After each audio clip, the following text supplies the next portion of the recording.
मेरे सर में 5 साल से सर दर्द है। मैंने बहुत सारी दवाइयां भी खाई, एंटी लगाई, सारा कुछ किया, बहुत इलाज करवाए, पर मुझे कोई फर्क नहीं पड़ा। हर महीने में मुझे 3 दिन तक सर दर्द रहती है, उसके बाद अपने आप ठीक हो जाती है, जितनी मर्जी दवाई खाऊं। और मेरे बच्चे भी ऐसे, किसी को कुछ है, किसी को कुछ है।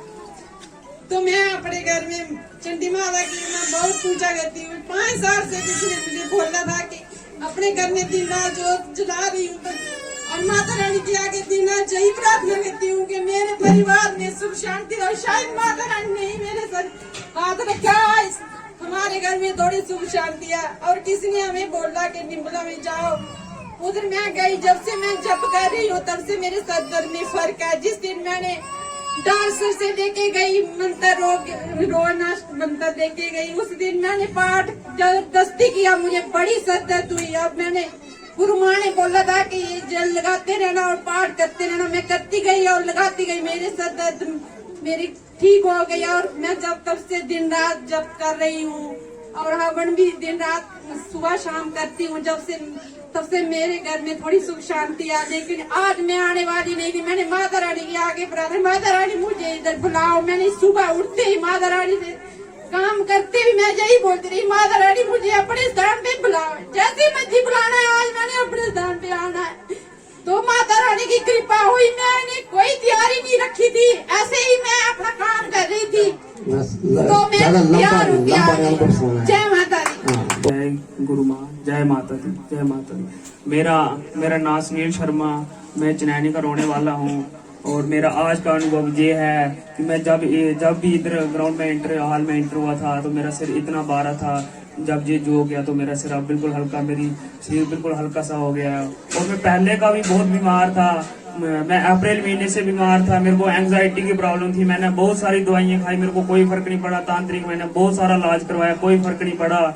और उसके बाद जो कुछ बोलता था कोई, मैं वही करता था, मेरे को कोई फर्क नहीं पड़ा। यूट्यूब के माध्यम से मैंने जो यूट्यूब पे मिलता मैंने वो किया, लेकिन मेरे को कोई फर्क नहीं पड़ा। फिर मैंने यूट्यूब पे एक दुख निवारण सत्संग, इनका सत्संग देखा, तो जो ये जैसे हम अनुभव दे रहे हैं, जैसे और भी बंदे ठीक होते उन्होंने अनुभव दिया था, मैं उनका अनुभव देखता था, मैं अनुभव देखते ही ठीक हो जाता था। तो फिर मैं सोचता मैं कब जाऊं इधर, लेकिन मैं बस में पैसेंजर गाड़ी में ट्रैवलिंग नहीं कर सकता था, क्योंकि मेरे को ऐसे घबराहट होती थी। मेरे को ऐसे सो जाते कहीं मैं बस में जहाँ ऐसे कहीं कुछ हो न जाए। तो फिर मैं अपनी पर्सनल गाड़ी लेके आया आज। फिर मेरे को शुद्धि मंत्र दिया, इन्होंने शुद्धि मंत्र दिया, हवन जल सब कुछ दिया। मेरे को शुद्धि मंत्र से ही फर्क पड़ गया। फिर मेरे को विशेष पाठ कर, आज मैं बिल्कुल ठीक हूँ, वो इनकी कृपा से मैं बिल्कुल ठीक हूँ। जय गुरुदेव, जय गुरुदेव। जय गुरु माँ गुरुदेव के चरणों में कोटि कोटि वंदना, कोटि कोटि प्रणाम। अभी जो कराया इसमें मुझे मेरे शरीर पूरा ऐसे बारिश सा हो गया था, फिर ऐसा लग रहा जैसे शरीर किसमें बांधा हो, ऐसे बेच जैसे पड़ गया था। फिर मेरे सर में ऐसे थोड़े करंट जैसे लगी, ऐसे झटके जैसे वो दर्द थी थोड़ी, वो बिल्कुल ठीक हो गई। मैं 2 साल से सत्संग से जुड़ी हुई हूँ। पहले मुझे बड़ी 9-10 साल से मुझे इतनी काली घबराहट थी कि मैं कहीं आ जा नहीं सकती थी। मुझे इधर की सेवादार है संतोष भाभी जी, उन्होंने मुझे लाया था कि आप चलो आप ठीक हो जाओगे। अब मैं बिल्कुल ठीक हूँ। गुरुजी ने बोला कि आप 2 साल तक हमसे जुड़े रहो, देखना आप ठीक हो जाओगे। लेकिन मैं 5-6 महीने में ही बिल्कुल ठीक हो गई हूँ। जय माता दी। मेरा नाम विजय सिंह है और मैं चुनौता गाँव का रहने वाला हूँ। अभी मैं राउंडमेल में रहता हूँ। मेरा अपना जिंदगी का एक्सपीरियंस है कि मैं मतलब कि आज मैं इंसान बना हूँ। मैंने 25 से 26 साल तक खूब शराब पी और मैं बिल्कुल नशे का आदी हो गया था। अब मैं 1.5 साल से गुरुजी से जुड़ा हूँ, और जिस दिन मैंने इनके दरबार में कदम रखा था उस दिन से आज तक मैं बिल्कुल मीट मछली अंडा शराब का मतलब कि मेरा बिल्कुल भी मन नहीं करता। तो मेरे परिवार में जो बीमार थे, मेरी पत्नी पिछले 5 साल से बीमार थी, लगातार दवाई खा रही थी, उसको कैंसर की प्रॉब्लम है। जब मैं 1.5 साल से जुड़ा हूँ तब से आज तक उनकी दवाई भी बंद है और अभी वो बिल्कुल ठीक है।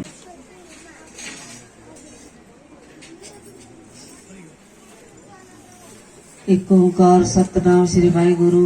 तू ही निरकार मां सदा भुवनी दायिनी।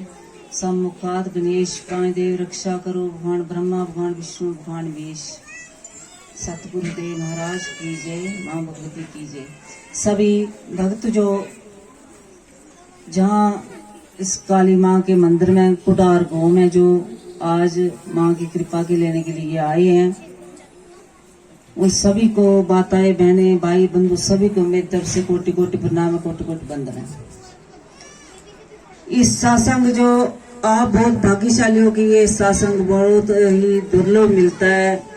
कोई व्यक्ति अच्छे कर्म वाला ही हो तो भी तो सत्संग मिलता है। सत्संग तो हम बहुत सारे करते हैं।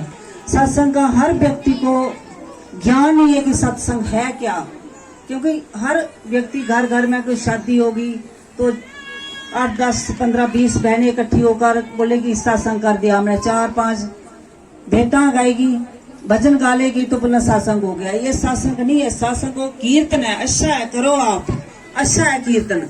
मगर सत्संग वो है जो आत्मा हो परमात्मा का जो मिलन होता है, जिसने सत्य को जान लिया, जिस सत्य पर ये पृथ्वी टिकी हुई है, जिस सत्य से संसार चल रहा है, जिस सत्य से सूरज, चंद्रमा, तारे, ये सब कुछ जो चल रहा है, वो सत्य ही जो जान लेता है उसको बोलते हैं सत्संग।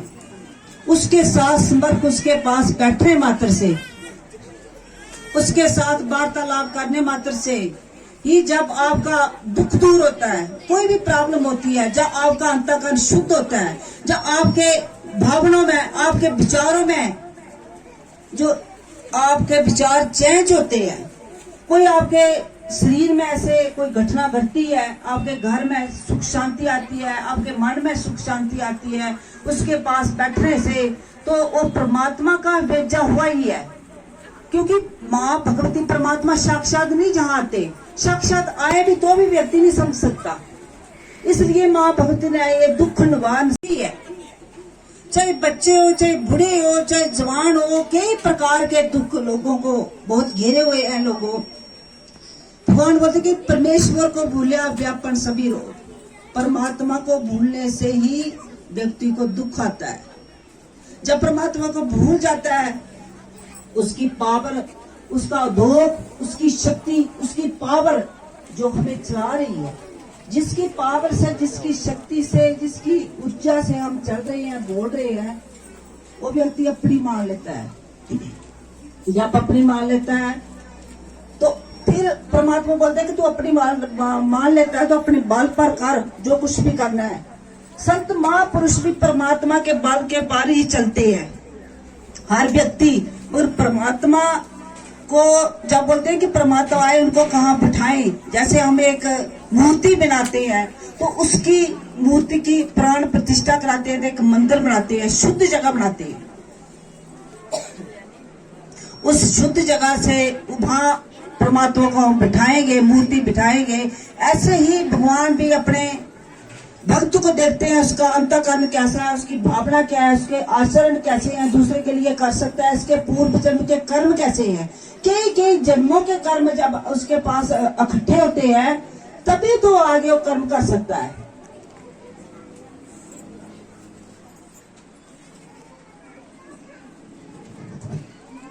अभी गुरुजी बोल रहे थे तो मैं पाठ कर रही थी। आप कितनों लोगों के दुख जो मेरे पास आए हैं, किसी को प्यास लगी है, किसी को भूख, किसी को कुछ भी, कोई भी रोग है, इसलिए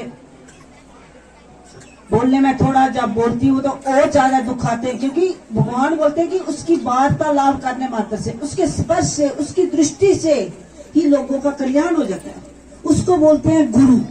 गुरु का नाम है गु और रू। गु मतलब प्रकाश, रू अंधकार।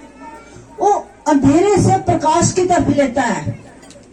वो सभी का प्रेमी होता है, सभी के लिए एक समान होता है। वो समाज को भी अपना जैसा बनाना चाहता है, समाज को भी शुद्ध बनाना चाहता है। इसके कलयुग में जो आ रहा है, हम देखते हैं कि कलयुग में, आने वाले कलयुग में कितने अत्याचार होंगे, कितना ही परमात्मा को लोग भूल जाएंगे, कितने दुख लोगों को आएंगे और लोग एक दूसरे को काटेंगे, मारेंगे। तो अभी तो माँ की कृपा से लोग सत्संग में आते हैं, संत महापुरुषों को मानते हैं। आगे जाकर पता नहीं क्या होगा। परमात्मा की तरफ लोगों का ध्यान जो बहुत कम है, अटम्पर की तरफ ज्यादा चल पड़ते हैं। मंदिर में जाएंगे, कहीं गुरु के पास चले जाएंगे, अहंकार हो जाएगा। मंदिर में जाएंगे, अहंकार हो जाएगा। व्रत कर देंगे, उपवास कर देंगे, यज्ञ कर देंगे, उसका अहंकार हो जाएगा। तो जो भगवान के भक्त होते हैं उनमें विनम्रता आती है, दूसरे को भी सिखाते हैं। क्योंकि भगवान जब राम अवतार लेकर आए थे त्रेता युग में, तो उसको मर्यादा पुरुषोत्तम क्यों बोला गया था? क्योंकि भगवान मर्यादा में रहते थे। वो अपनी मर्यादा में, कैसे मर्यादा में संसार में लोगों ने रहना है, आज वो मर्यादा लोग भूल गए, उस मर्यादा को भूल गए। कृष्ण भगवान जब अवतार लेकर आए थे, कैसे गुरु की सेवा करनी है, कैसे गुरु के चरणों में रहना है, उन्होंने खुद गुरु बनाए थे आकर अपने, और कैसे लोगों से रहना है। मगर जो असुरी भावन वाले लोग थे, उन्होंने अवतार लेकर परमात्मा साक्षात आए थे, तभी उनको परमात्मा नहीं मानना। जो भक्ति भाव वाले थे, जो गोपियां थी, वो कृष्ण भगवान को अपना बना ली और उनका उद्धार हो गया। जो राम भगवान जब अवतार लेकर आए थे, तो उनको कई पक्षियों का भी उद्धार हो गया, कई असुरों का भी उद्धार हो गया। रावण के भाई थे सुग्रीव, उनका उद्धार हो गया और रावण का विनाश हो गया, क्योंकि रावण का अहंकार था। मगर परमात्मा के अस्त्र शस्त्र से भी जो मरता है ना, उसका भी कल्याण है। परमात्मा चाहे उसको अस्त्र शस्त्र चलाएगा, चाहे उसको प्यार से, चाहे भक्ति देगा, कैसे उसका कल्याण ही सोचेगा। ऐसे ही भक्त जो उसके होते हैं, उसको लोग चाहे डंडा मारे, कुछ भी बोले, मगर उसकी वाणी में ही होता है कि प्रभु इसका कल्याण करो, इसका उद्धार हो। आज लोग सत्संग बहुत कम जाते हैं, परमात्मा के चिंतन बहुत कम करते हैं, कि परमात्मा का चिंतन करना, ध्यान करना, जप करना, हमारा अंतःकरण शुद्ध होता है। सत्संग में जाने बहुत कम टाइम लगता है हमें। आप सत्संग में टाइम फालतू का रखते हैं। मनुष्य जीवन मिला है तो इसका लक्ष्य जानो। मनुष्य जीवन जो बहुत दुर्लभ है, ये मिलना बार बार नहीं मिलता, ये एक बार ही मिलता है। इसमें बहुत एक परमात्मा ने एक अच्छी पावर शक्ति दी है, वो होता है विवेक। उस सत्संग में ही इंसान का विवेक जागृत होता है। हर जो पशु पक्षी है, और उसमें भी परमात्मा है, उनको भी खाने पीने का ज्ञान है। हाँ, वो भी अपने बच्चे पाल रहे हैं, सब कुछ कर रहे हैं। एक चिड़िया आती है, उसको देखना, कितनी अपनी चोंच से एक एक घास का टुकड़ा ले लेकर घर बनाती है बच्चों के लिए, और खाने के लिए खुद भूखी रहेगी मगर उसको खिलाएगी। अगर वैसा ही हम मनुष्य जन्म होकर कार्य करेंगे, तो मनुष्य में और पशु में हमारा फर्क ही क्या है? मनुष्य का मतलब है कि अपने विवेक को जागृत करना। हमने मानव होकर दानव नहीं बनना है, मानव बनना है, मानव से ऊपर उठना है, देवलोक में जाओ, परमात्मा तक पहुंचो। परमात्मा बोलते कि मनुष्य में इतनी ताकत है कि ओ मेरा माँ बाप भी बन सकता है, बहन भाई भी हो, मेरा गुरु भी बन सकता है। इतनी ताकत है मनुष्य में। वो किसमें? विवेक में।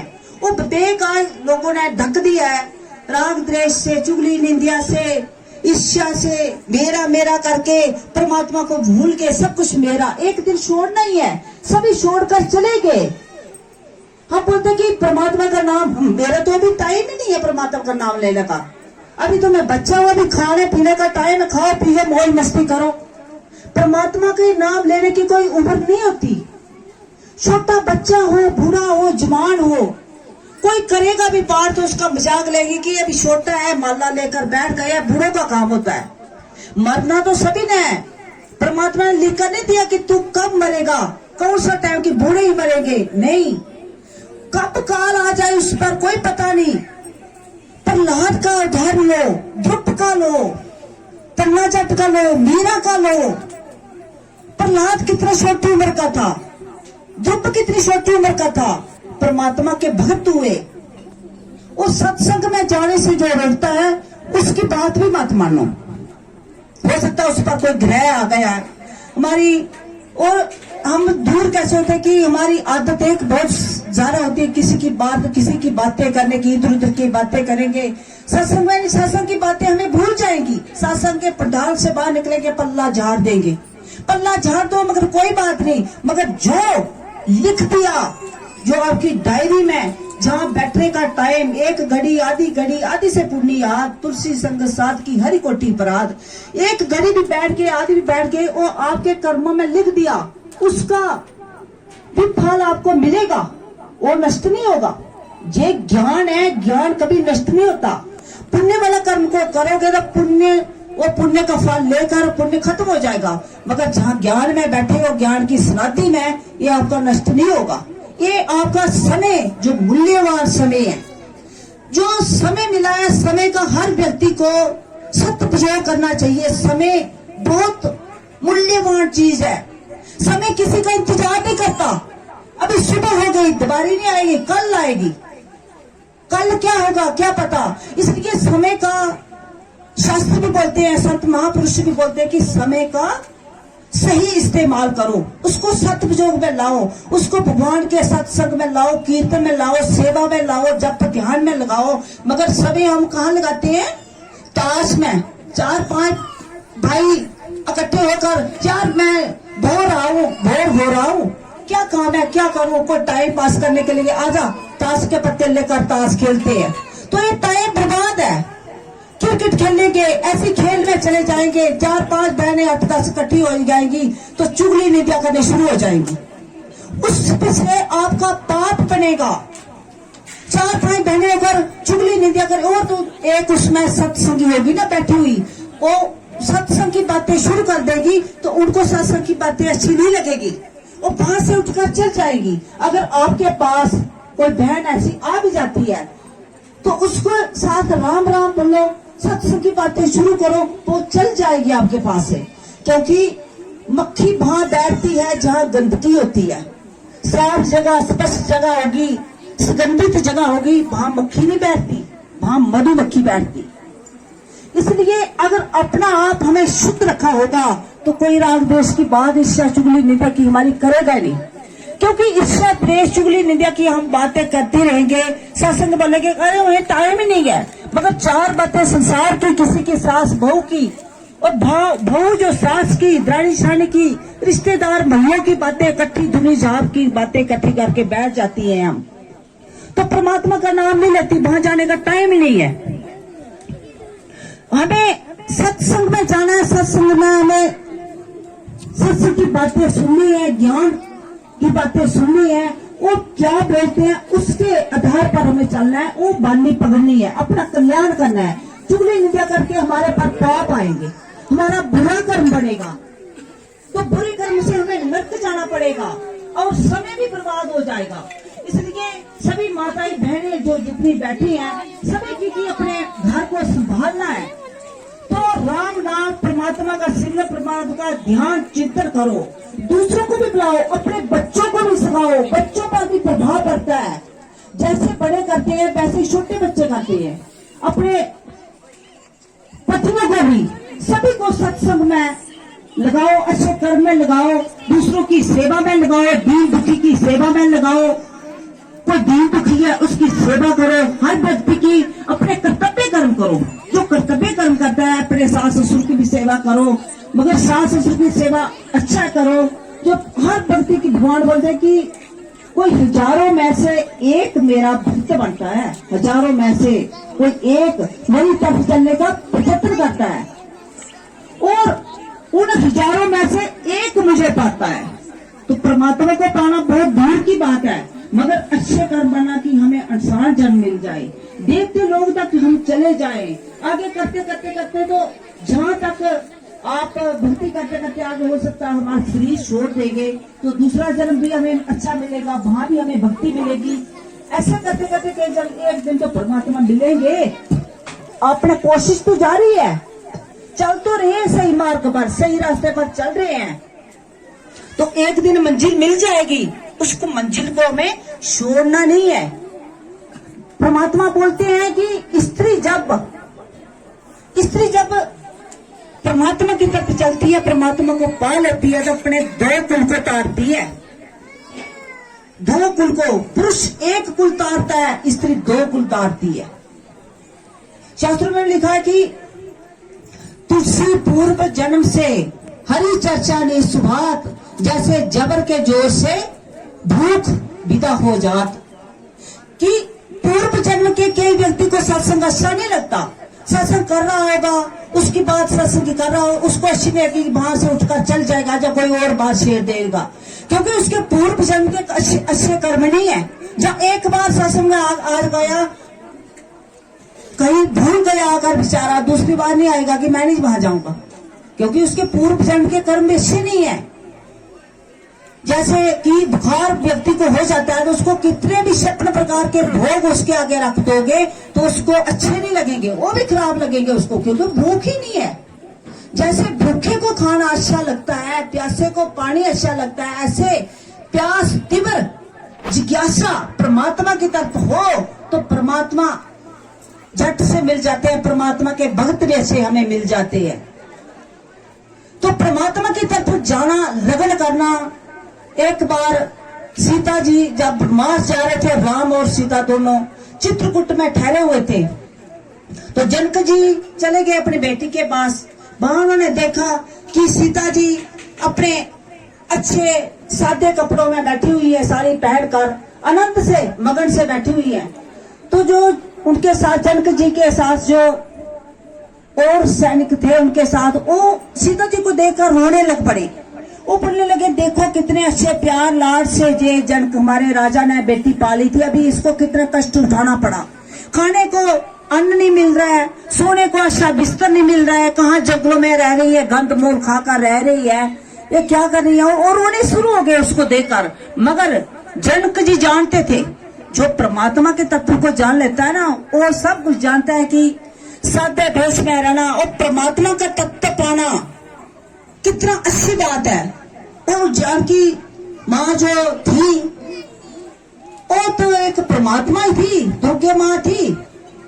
तो राजा जनक जाकर सभी रोने लगे। राजा जनक जाकर सीता जी के पास खड़े हो गए, बोले कि बेटी बहुत अच्छा, मैं आज बहुत खुश हूँ कि तू इस धर्म के रास्ते पर चल रही है।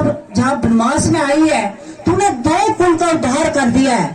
बेटी 2 कुल का उद्धार करती है और जो बेटा होता है वो 1 कुल का उद्धार करता है। इसलिए जितने की अपनी बहनें, हर व्यक्ति को बोलता है कि लड़की हो तो लड़की कुल का उद्धार कैसे करेगी, हमारे घर में बेटा ही चाहिए। बेटा और बेटी में कोई फर्क नहीं है, फर्क है तो हमारे संस्कार में फर्क है। अगर संस्कार आपने अच्छे दिए, आप भक्ति भाव के हो, बेटों को भी बच्चों को भी अगर आपने भक्ति में लगाया है तो आपको बेटी उतार सकती है। हर व्यक्ति बोलता है कि माँ बाप का, सही बात है, माँ बाप का कर्जा कोई मुका नहीं सकता, मगर शास्त्रों में जो लिखा है, अगर बेटा भी जहाँ बेटी भी धर्म के मार्ग पर चल रही हो, अच्छे कर्म कर रही हो, परमात्मा का तत्व जब पाल लेती है तो माँ का कर्ज भी उतर सकता है। लोग बोलते कि माँ का कर्ज नहीं उतर सकता। कोई भी एक बेटा था बोलने लगा कि माँ मैं आपका कर्जा ऐसे उतारूं कि चमड़ी की आपको जूती पहना कर पहनाऊं। मेरी ये मांग करता है कि आपने मुझे पाला है, इतने कष्ट से पाला है, तो मैं ये चमड़ी है ना इसकी जूती बनाकर आपको पहनाऊं। माँ बोलने लगी नहीं बेटा, ये चमड़ी भी मेरे पेट से लगी हुई है, तो भी ये भी मेरा उद्धार नहीं हुआ। उद्धार वो होता है कि जब भक्त बन जाता है बेटा और परमात्मा का तत्व जब पा लेता है तो वो उस टाइम हो जाता है माँ का उद्धार। क्योंकि वो एक नहीं 2 कुल को बेटी तार गई और बेटा अपने माँ बाप को, अपने पूरे कुल को तार गया। पूरी 21 पीढ़ी तक तर जाती है, अपने पितरों का उद्धार हो जाता है। तो सभी जो बीमार है, इतने लोग बीमार, तो पितर दोष से बीमार हैं। हम माँ बाप की सेवा नहीं कर सकते, उनको अच्छी तरह कोई सेवा नहीं करेंगे, जब मर जाते हैं उसको तर्पण कर्म नहीं करेंगे, उसको कोई भी उसका श्राद्ध तर्पण कोई भी नहीं करेंगे। उन्होंने भी अच्छा कर्म कोई किया नहीं, आगे बेटे भी नहीं करेंगे क्योंकि संस्कार ही नहीं दिए हैं। अगर अपने बच्चों को आप अच्छा संस्कार दे, अभी से उनको भक्ति में लगाएं, तो आने वाला जो कल युग है वो सतयुग बनेगा। क्योंकि जुगा पड़ी है जो एक कल युग बनाएगी आगे। संस्कार जैसे माँ बाप देते हैं वैसे ही आगे कलयुग बनता है। कलयुग क्या है, सृष्टि क्या है, ये इंसान ही कलयुग है। इसकी भावना खराब है, इसके विचार खराब है, जो इसमें असुरी भाव आ रहा है। त्रेता युग में भी असुर थे, सतयुग में भी असुर थे, द्वापर में असुर थे। ये तो गया पिता कलयुग है, इस टाइम कलयुग आ रहा है। इस टाइम जितना भी हो सके भक्ति भाव में आप रहोगे तो आप घर में सुख शांति रहोगे और अच्छे मार्ग पर चलोगे। अभी मैं, क्योंकि टाइम बहुत कम है, अभी सभी जो अपने अपने जिन्होंने जल नहीं लिया, असल नहीं लिया, क्योंकि जो कराएंगे असल लोग, और फिर उसके बाद हम आपको जो कराएंगे। सभी एक दूसरे से अपना गोटा टच नहीं करना। जब हम पाठ बोलेंगे वो अपना पाठ बोलना है, मन मन मन पाठ बोलना है। जो कुछ भी आंखें बूंद कर, आंखें कोई नहीं खोलेगा। जो होगा किसी को उसको खोने दो, क्योंकि वो आपका दुख निवारण होगा। आपके भीतर में कोई भी नेगेटिविटी है, भूत है, प्रेत है, पिशाच है, कुछ भी है, कर्म दोष कुछ भी है, तो ये या हीलिंग होगी, कुछ भी होगा, उसको रहने देना, अपना होने दो। जो कुछ होता है, रोन आता है तो जोर से रो, चिल्लाओ, जो भी होता है हम पाठ करेंगे, वो तत्क्षण आपके दुखों का निवारण हो जाएगा। ये दुख निवारण योग है, दुख निवारण योग हो रहा है। एक कथील में हुआ था, अभी दूसरी बार आप लोग जहाँ कर रहे हैं, क्योंकि ये कुठार कौर के